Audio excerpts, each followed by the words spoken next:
салом бинандагони азиз ва хуш омадед ба барномаи ахбори озодӣ. Шалои Гулхоҷа ҳастам дар хидмати шумо аз студияи марказӣ. Нахуст таваҷҷӯҳ кунед ба сархати мавзӯе ки имрӯз 13 июн атрофашон суҳбат хоҳем дошт. дар натиҷаи амалиёт дар вилояти мухтори кӯҳистони Бадахшон дасти кам 2 нафар кушта ва чанд таре дигар боздошт шуданд. ошхонаи зудпазӣ Макдоналдс ки рамзи хатми ҷанги сард буд, Русияро тарк кард. волиси маҳаллияш иддаои калон дорад. пагоҳ боз 50 муассиса дарҳояшро боз хоҳад кард. то охири моҳи июн наздики 200 ошхона фаъол мешавад.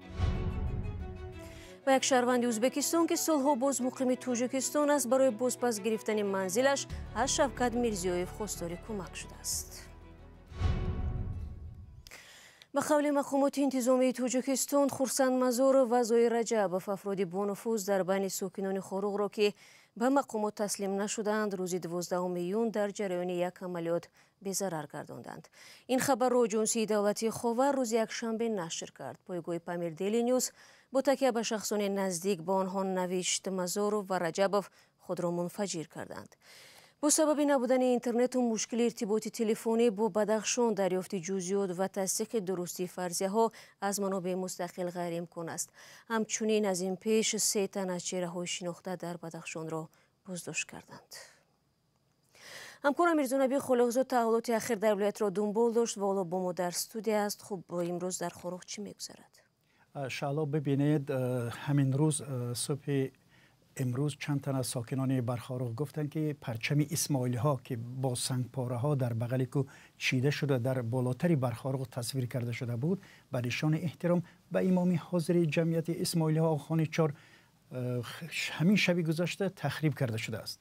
اما کدام منبع کی از دست کی این کار انجام شده است تا حاضر روشن نیست. گفته می شود که این تصویر پرچم اسماعیلی ها را محمد باقر و زمانی که رئیس برخاروق بوده است ساخته است، ولی نماینده های سازمان آخوان همون وقت چندان به این راضی نبودند. خبر دیگر این که طور ستاد بین اداروی تامین امنیت و ترتیبات جمعیتی در بدخشان گفت که در عملیات مخصوص 2 نفر زایر رجب و خرسند مزاروف کشته شدند.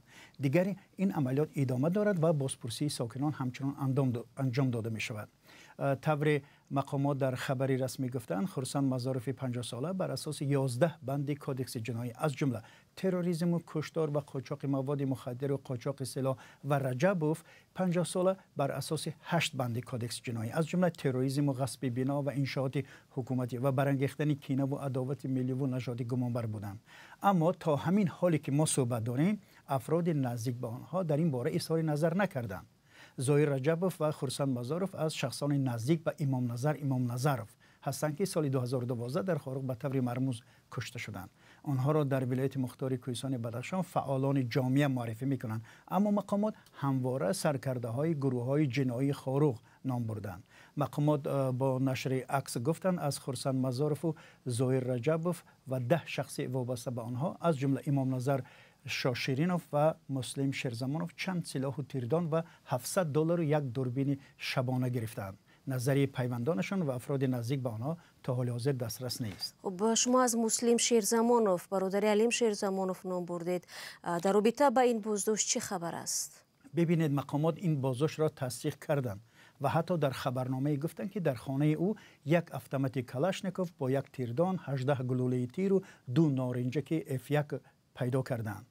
اما برادر مسلم علیم شیرزمانوف به رادیو آزادی گفت که برادرش در وقت فرماندهی مرزبانی بودن محمد باقروف در مرغاب رئیس ستاد همین قسم مرزبانی بوده است و فعالیت رسمی داشته است.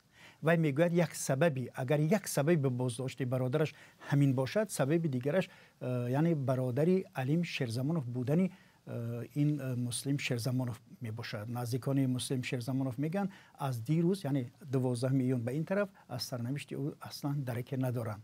و یک روز قبل از این عملیات مقامات انتظامی تاجیکستان روز 11 میلیون گفتند که طالب ایومبکوف، منور شنبیف و نیازشاه گلوبوف 3 تن از چهره‌های بانفوذ در میان جوانان ولایت بدخشان را دستگیر کردند و از جریان بازپرسی و در چه شرایط نگاه داشتن آنها اطلاعی نیست، زیرا مقامات به زنگ‌های ما پاسخ ندادند و نزدیکانشان هم نخواستند صحبت کنند. این از وضعیت. تشکر. بازداشت و محکومیت و کشته شدن رهبران به اصلاح غیر رسمی در بدخشان به دنبال نارامی‌های مهم امسال در شهر خوروغ و نویه روشن صورت می‌گیرد. بعد یک تظاهرات آلوده با خشونت در خوروغ در روز 16 می که با مرگ یک جوان انجامید، حکومت تاجیکستان به منطقه نیروهای مخصوص را فرستاد تا به گفته مقامات عملیات ضد تروریستی انجام دهند. در نتیجه روز 18 می در نویه روشن چندین نفر کشته و زخمی شدند.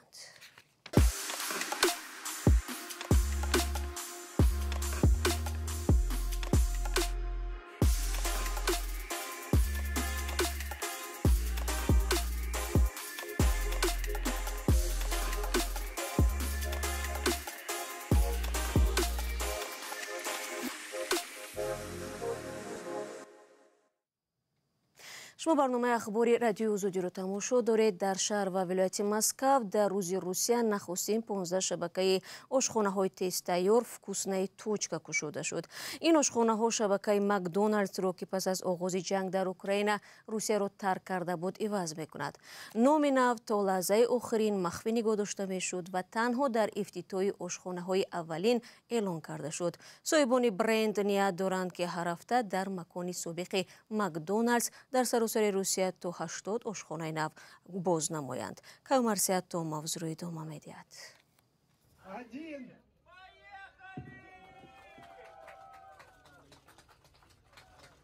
روز 12 ایون زمانی که مردم روسیه روز استقلال این کشور را جشن می‌گرفتند، شبکه آشخانه‌های فست فود یا خود زودپز مکدونالدز زیر نام نوی فکوسنا ای توچکا یا به مزه و خلاص درهای خود را برای مشتریان باز کرد.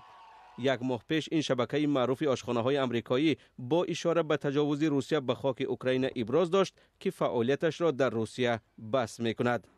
الیک پارایف که زمستان سال روان مدیر عامل مکدونالدز در روسیه تعیین شده بود، در شبکه نوی محلی نیز ایفای وظیفه‌اش را ادامه می‌دهد. پگاه باز 50 مؤسسه درهایش را باز خواهد کرد.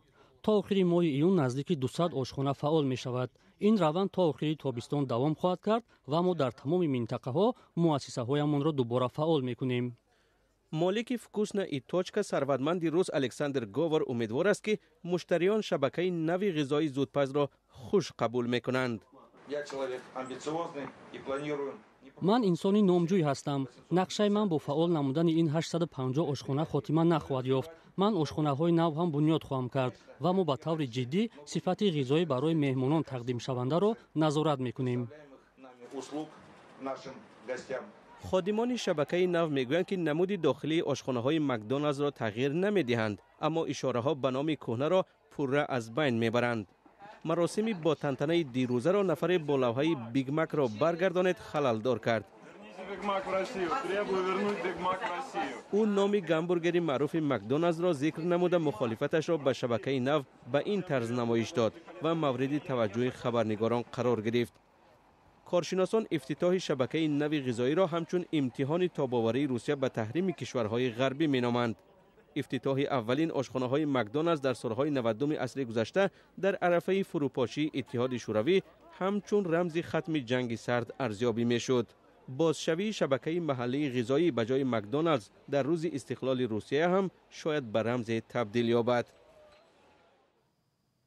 برنامه را ادامه می‌دهم. یک شهروند ازبکستان که سالها باز مقیم تاجیکستان است ادعا دارد که سالهای 90 زمانی بی سر و سامانی‌ها در تاجیکستان منزل زیستش را در محله زحمت‌آباد شهر دوشنبه با زوری از خود کردند و او ناچار در اجاره به سر میبرد.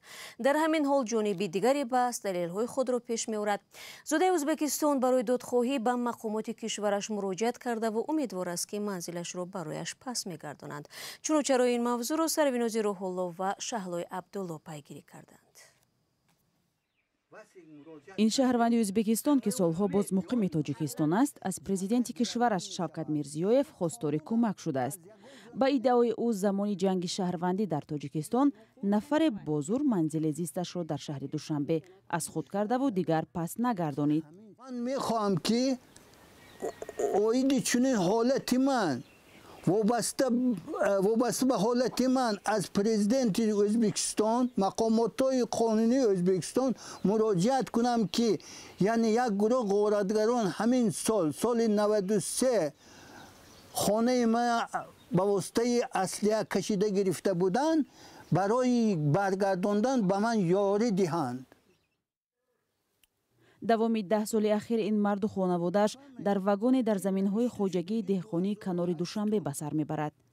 ҳарчанд сертификати истифодаи замин, шиносномаи техникии ҳавлӣ ва баъзе ҳуҷҷатҳое ки ба номи ӯст рӯи даст дорад, вале мегӯяд наметавонад манзилашро дубора пас гирад. ман ина соли 71 аз Қурбонов Ғиёсуддин ном шахс ҳамон додари анамо ҳамсояи дигарем аз авай харида будам. ман ҳоли оиладор набудам. уно даъво доранд ки мо ҳамин мардака дар хонаи мо иҷоранишин монда будем.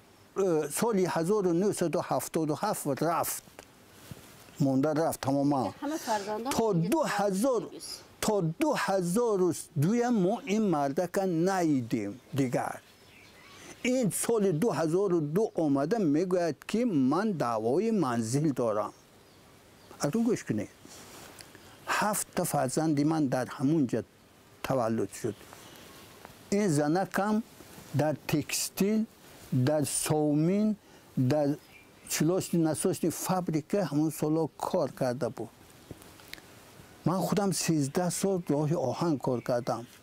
соли 1984 барои фарзандонам тӯи суннатӣ гузарондам. ин дурӯға бинед. додситони ноҳияи исмоили сомонӣ соли 2008 ғайриқонунӣ зиндагӣ кардани Исломиддин Насриддиновро дар манзили баҳсӣ тасдиқ кардааст. аммо ҷониби дигар ин иддаоро рад мекунанд ва мегӯянд ҳавли қонунӣ аз падари онҳо буд ва Нарзулло Тураев фақат як муддат инҷо иҷоранишинӣ кардааст. идигул тағоева ҳамсари Исломиддин Насриддинов низ чанд санади расмӣ аз ҷумла сертификати истифодаи замин, шиносномаи техникии ҳавлӣ ва ҳуҷҷатҳои тасдиқкунандае ки аз падар ба писараш туҳфа шудааст нишон дод ки ба гуфтааш бо ин ҳуҷҷатҳо соҳибмулк буданаш пурра собит мешавад. ва ё пеша ҷангу рафтагиан ва ё ҳозир дар ҳаққи мо ҳами гапора тӯҳмат карданд ки ба гуфте ки шавҳари ма ваёра тарсонда боша ва ё рафта боша ки шавҳари ма ба фикрам худаш метарса айстоя ягон кас ҳами хе инсона метавонан ҳамсояҳо пурсанд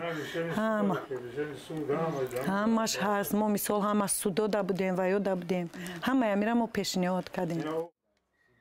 маълум нест ҳар ду тараф санадҳои якхеларо чӣ гуна аз идораҳои давлатӣ ба даст оварданд.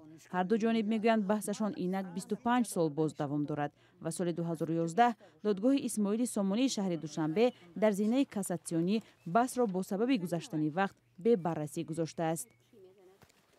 ҳуқуқшиносон мегӯянд аз замони баҳс бештар аз 9 сол гузаштааст ва ҷонибҳо тамоми муҳлатҳои шикоятро аз даст доданд. ба гуфтаи онҳо дар ин ҳолат танҳо дар додгоҳ беэътибор донистани қарори ноҳияи Исмоили Сомонӣ ё раиси шаҳри Душанберо дар бораи ба номи Насриддинов ҷудо кардани қитъаи замин талаб кардан имкон дорад. аз бойгонии ҷумҳуриявӣ ба Радиои Озодӣ гуфтанд ҳар нафар ки баҳси додгоҳӣ бевосита ба ӯ тааллуқ дорад метавонад ба онҳо муроҷиат карда санадҳоро бубинад. ба иллати ҷанги шаҳрвандӣ садҳо нафар ба кишварҳои дигар кӯчида ё паноҳанда шуданд ва маскани онҳоро дигарон гирифтанд. бархе аз онҳо солҳои баъд тавонистанд хонаҳои худро гиранд, аммо шумори онҳое кам нест ки гирифтори баҳсҳои дарози додгоҳӣ шуданд. ҳоло Нарзулло Тураев ва аҳли оилааш аз сабаби надоштани манзили зист аз ҳампаришон дар хонаҳои иҷора ба сар мебаранд. ӯ мегӯяд ҳамроҳ бо ҳамсараш нафақахӯр ҳастанд ва писарашон наметавонад бо маоши омӯзгорӣ манзили зист бихарад.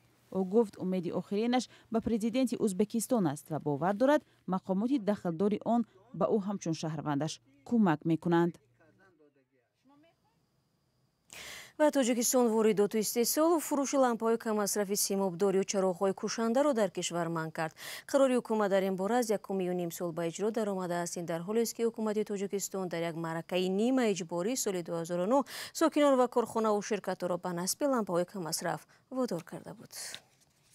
бинандагони азиз, бо ҳамин матлаб ахбори озодиро ба поён мебарам. ташаккур ки то охир моро тамошо кардед. хабаргузоришҳои дигар дар вебсайти мо гузошта мешавад. то барномаҳои фардо худро аз зиён эҳтиёт кунед ва худо нигаҳдори баракат.